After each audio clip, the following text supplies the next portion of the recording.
Buenos dias. Welcome to my house. I'm going to give you a little bit of history from my life while I am still able to. My name is Joel Saldivar Ybarra. I was born on a Friday, February 8th, 1946, which means next month I will be 74 years old. I'm going to start by, first of all, my wife, whom I've missed very much, Mary Ybarra. My parents, my father was Julian Martinez Ybarra, and my mother was Tommy Ybarra. My grandparents on my father's side were Ybarra and Julia Ybarra. I never knew them. They both passed away when my father was very young. He was one of 4 siblings. My mother, Tommy Ybarra, was one of 14 siblings. And she was born in Texas, as was my father. My father was born in Calvin. My mother was born in Richport, Texas. My mother's parents were Quirino and Josephine Saldivar. I knew them ever since I could remember. They lived down the street, a couple blocks away. Once I was old enough to walk and be on the streets, I used to go visit over there all the time. I loved those people. They were the only grandparents I ever knew. I was one of 6 siblings. I was born on a Friday, February 8, 1946. Second oldest son, 1 older brother, 3 younger brothers, and 2 sisters. We were raised on a corner of Regent and Strand in Waukesha, Wisconsin. I was born in Waukesha, Wisconsin, the Waukesha Memorial Hospital. We were raised there in a fairly large house, 6 kids, 2 parents. And from what I can remember of my childhood, they were always infighting, but it was a good family. My parents divorced when I was quite young, and we had to live with my mother for a while because my dad had to move out of the house. And she had a hard time raising us rowdy boys, so after a while she gave it over to my dad, so my dad ended up raising us. He worked at a foundry right down the street, about 2 blocks, block and a half, 2 blocks away. So he never had to drive to work. He always had to walk to work. I had a fairly normal childhood. I had to attend like 3 or 4 different grade schools as we were younger. I even ended up going to a Catholic school, which I did not like. Being the second oldest, had a few privileges, but not much. As we got older,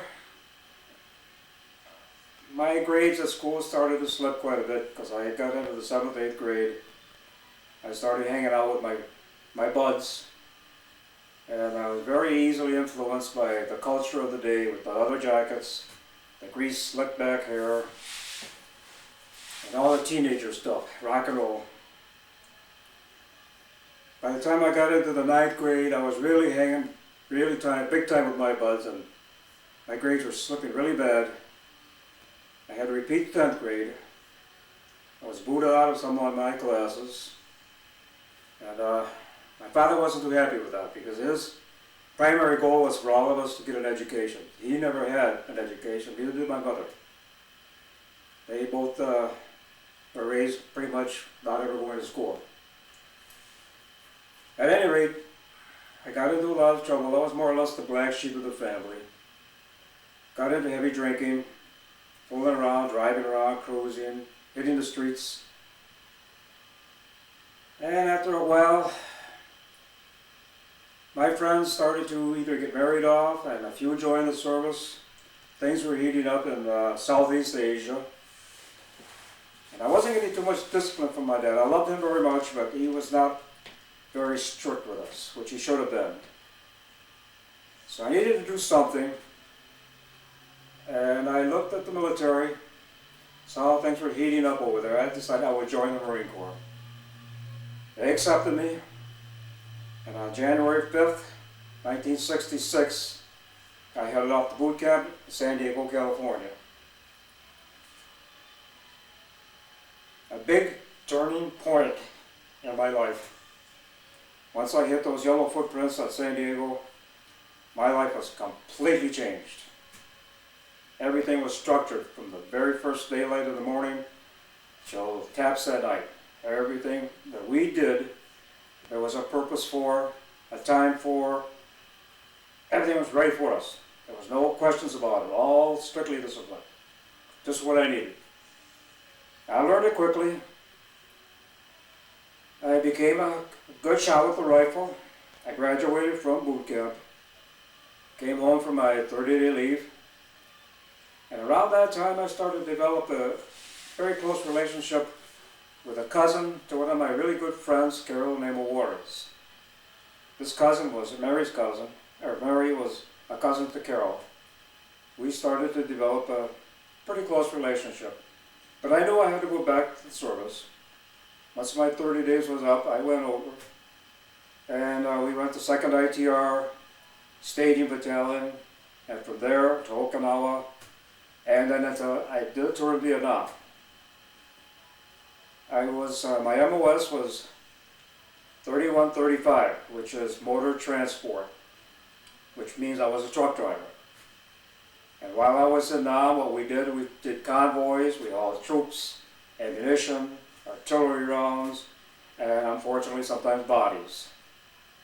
And we would have to make convoys way up north into enemy held territory sometimes to drop off troops, pick up troops. And we had to spend my time out on the lines of sentry duty, guard duty, and there were some tough times, but there was also some good times. I had a lot of good friends from all parts of the country. Black friends, Chicano friends, white friends, they were all the same to me. My tour of duty lasted 13 months, and we did all sorts of different duties while we were there. And I learned a lot of things about life. A lot of things that are very important to life. At any rate, I finished my tour. I was one of the lucky ones. Never earned any Purple Hearts or jumped on any landmines, although I did have to drive a mine truck for about a month, which was something we all rotated into. Eventually, I caught the Freedom Bird back home. I became a short timer, came back to California, had another 30-day leave, came back home. I'll never forget, my father was so happy to see me that I had come back alive. And of course, I was happy to see Mary. We had gotten closer over the year, and we were even talking future dates, perhaps marriage, who knows. I had to go back to California to finish my tour in Barstow, California. Once I got my discharge, which was January 1st, 1968, I headed back home. And Mary and I became very, very close. And I was able to secure a job within a month. I started February 13th, 1968 at the old RTE Corporation in Waukesha. And on February 24th, Mary and I got married. Soon after, we got our own place, and not too much after that, my oldest son Todd was born. He was born October 12th, 1968. Being a parent was tough, something I wasn't prepared for, I wasn't trained for, I had to learn as I go. And but Mary was good. Mary was a good parent. She taught me what I needed to know. We lived in several apartments for a while, and a little over a year later, my son Jim was born, 1970. May 1st.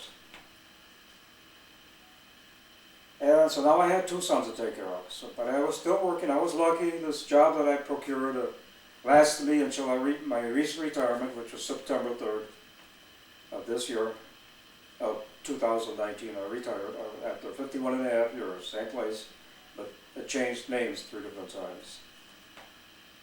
We raised our boys, went through several different homes, had our parties when we were younger, birthday parties, anniversary parties. And we had growing pains with the boys once they started going to high school and having girlfriends and learning how to drive. There was a lot to learn about being a parent. A lot to learn. But Mary got me through it. She was my guiding light. She knew when to do things, the right things to do. And I just pretty much just took care of paying bills,